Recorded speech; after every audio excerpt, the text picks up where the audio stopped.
Hi, I'm Bansi, and the topic we'll be talking about today is certainly hot and comes with its fair share of discussions and debates. What I'm referring to is the minimum viable product, or the MVP for short. Now, there are many who think that it's actually a product or an outcome, but to tell you the truth, it is neither. The MVP is actually a process. Wouldn't we all like to have a product that is created in a short time on a fairly limited budget and, most importantly, is loved by our users? Well, the MVP process is all about designing a functional product that is based on user needs within a limited time frame and budget. It can be defined as the process of building the most basic version of a product that delivers value to the user and, as a bonus, captures some of the value back. To put it simply, here is what an MVP is in terms of a cold dessert. You start off with a single scoop of ice cream in a cup. In the next stage, you serve it in a cone.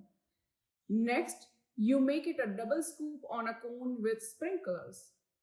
And finally, you make a sundae of it with multiple flavors and toppings. So you see, while following the MVP process, you need to start small by ensuring that your product serves the most basic of needs, and then go on to build that product based on user feedback. So instead of giving the customer a sundae they may or may not like, you can begin small by offering them a single scoop of ice cream and then build it up according to their preferences. This is a surefire way to ensure a well-designed product. Now, let's take up a very relevant and contemporary example.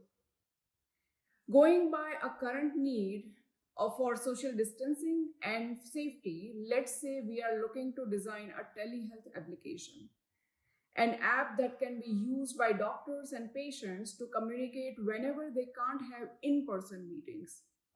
So instead of going for a full bells and whistles approach which may take ages to execute, the MVP process can help the design and development team to release the product sooner, test it with actual users, and build features in an incremental manner.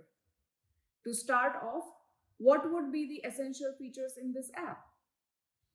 Voice calls, video calls, chats, appointment scheduling, billing, doctor and patient profiles and lists, access to patient history, access to patient reports, prescriptions, payment gateway with all popular options, and more. Practically speaking, it would take months to have an app with all these features in place.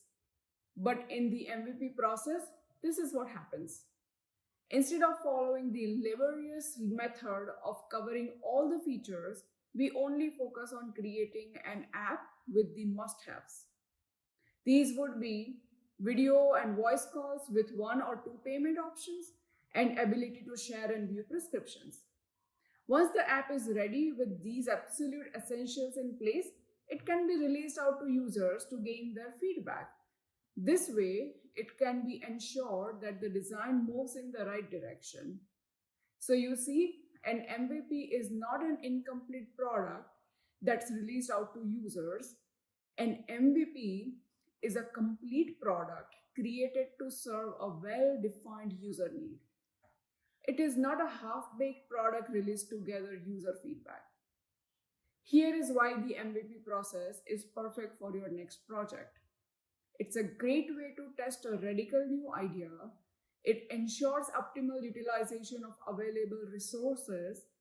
It helps gain quick feedback from real users, and you can get to building a fantastic user-friendly product sooner. If you are looking to know more about the MVP process or have an idea you would like to discuss, do check out the description box for our contact details. Thanks for watching.